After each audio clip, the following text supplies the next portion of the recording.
नमस्कार, मेरा नाम अमित सेनगुप्ता है। मेरा प्रोग्राम है master of Hindu studies, batch 2022 से 24। Paper name Hindu classical literature, paper code MH13, PRN number 22110417। Topics Panini. Panini का जीवनकाल 520 से 460 ईसा पूर्व का रहा।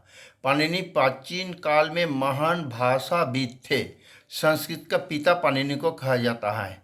पाणिनि का पिता का नाम पणिन और माता का नाम दाक्षी और उनको गुरु के नाम उपवर्ष थे। पाणिनि ने अष्टाध्यायी नामक प्रसिद्ध व्याकरण ग्रंथों की रचना की। संस्कृत व्याकरण शास्त्र में पाणिनि का योगदान अमर है। शिक्षा शास्त्र में पाणिनीय शिक्षा ही प्राथमिकतम तथा प्राचीनतम है।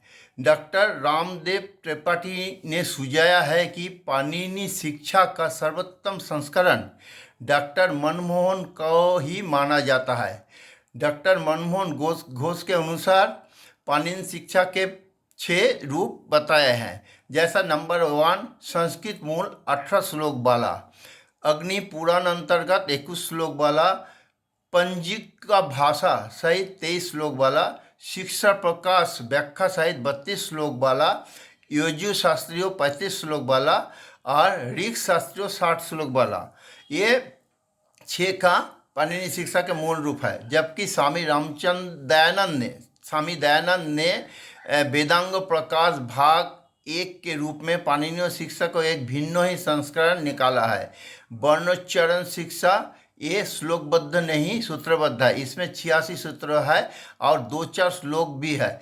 पाणिनि का व्याकरण ग्रंथ उस ढंग से नहीं मिला गया जैसे आजकल के व्याकरण होते हैं। आज के व्याकरण प्रकरण पद्धति से लिखा जाता है, जैसे वर्ण प्रकरण, संधि प्रकरण, सुबंत, तिङांत, समास, कृदंत आदि। पाणिनि का व्याकरण शास्त्र पद्धति से है जिसमें पृथक पृथक कार्य के दृष्टि से सूत्र प्रस्तुत है। इस सामान्य विशेष या उत्सर्गोबाद कहा जाता है। आजकल जो सबसे प्राचीन व्याकरण सुरक्षित है वो है पाणिनि का व्याकरण। ये व्याकरण का पूर्णतः विकसित रूप में प्रकट करता है। पाणिनि इस व्याकरण परंपरा का अंतिम लेखक है। पाणिनि का व्याकरण अष्टाध्यायी में लगभग 4000 सूत्र है जो 8 अध्यायों में विभक्त है। ये व्याकरण अत्यंत सूक्ष्म शैली अर्थात सूत्र रूप में बताया गया है। अतः प्रत्येक सूत्रों में 2 या 3 पद मिलता है। पाणिनि ने लौकिक संस्कृति का परिष्कार को ध्यान में रखकर सर्वांगीण अध्ययन प्रस्तुत करने का प्रयास किया है। साथ ही पाणिनि ने यह भी प्रयत्न किया है कि लौकिक संस्कृति व्याकरण के साथ ही वैदिक व्याकरण का भी उससे संग्रहित किया जाए। पाणिनि का अष्टाध्यायी का सामान्य विषय क्रम में अध्याय 1 में व्याकरण के पारिभाषिक शब्दों और व्याख्या के नियम है। अध्याय 2 में समास और कारक का नियम है। अध्याय 3 में कृत्यों और कृत प्रत्ययों का वर्णन है कि धातु से किस प्रकार कृत प्रत्यय लगते हैं। अध्याय 4 और 5 में तद्धित प्रत्ययों का वर्णन है कि किस प्रकार तद्धित प्रत्ययांत शब्द बनते हैं। अध्याय 6 और 7 में स्वर नियम तथा शब्द रचना से संबंध संधि नियम है। अध्याय 8 में वाक्य रचना से संबंध नियम है। इस सामान्य क्रम में बार बार एकाकी नियमों या उनके नियमों के द्वारा क्रम भंग हुआ है। पाणिनि का व्याकरण की मुख्य विशेषता अत्यधिक शब्द लाघव है। इसके लिए पाणिनि ने कतिपय उपाय अपनाए हैं, जैसे क्रियापद को लुप्त रखना, कारों का विशेष पारिभाषिक अर्थों में प्रयोग, अधिकार सूत्रों की रचना जो बाद में आने वाले संबद्ध सभी नियमों के साथ जुड़ेंगे। इन उपायों का फल ये हुआ है कि कभी कभी केवल एक शब्दों के द्वारा ही पूरा नियम का वर्णन हुआ है। पाणिनि का व्याकरण वैज्ञानिक सिद्धांत पर संकलित वर्णमाला अर्थात अ, ई, उ, न आदि पर 14 महेश्वर सूत्रों से प्रारंभ होता है। कुछ वर्णों के बाद इत या अनुबंध वर्ण लगाया गया है। पाणिनि के अष्टाध्यायी के साथ 2 परिशिष्ट है जिनके उसने उल्लेख किया है। एक धातु पाठ है, इसमें भादिगण आदि का क्रम से धातुएं संग्रहित है, और दूसरा परिशिष्ट गणपाठ है।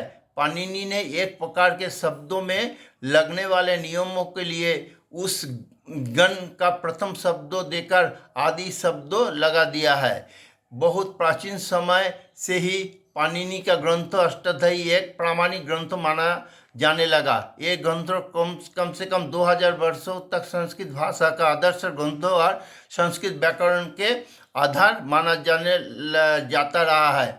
अष्टाध्यायी का परंपरा से संस्कृत व्याकरण का अनुशीलन भारतवर्ष में व्याकरण रूप से ही हो रहा था, किंतु विविध शास्त्रों का उदय के साथ व्याकरण के जब कुछ विद्वान केवल एक साधन मात्र जैसे कि भाषा सीखने के तरीका की श्रेणी में रखने का विचार करने लगे, तब दूसरे व्याकरण संप्रदायों का उद्भव हुआ जिनमें व्याकरण की गहराई में ना जाकर झटपट संस्कृत भाषा सीख लेने की ही पद्धति पर बल दिया जाने लगा।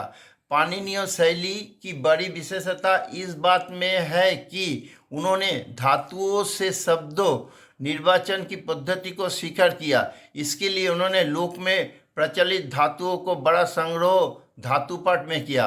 आज भी हमारे देश में आर्य भाषाओं और बोलियों के तुलनात्मक अध्ययन के लिए पाणिनि द्वारा संग्रहित धातुपद धातुओं और अर्थों का दृष्टि से अति मूल्यवान है। इसी के साथ ही मैं अपना वाणी को ही विराम देता हूँ। नमस्कार।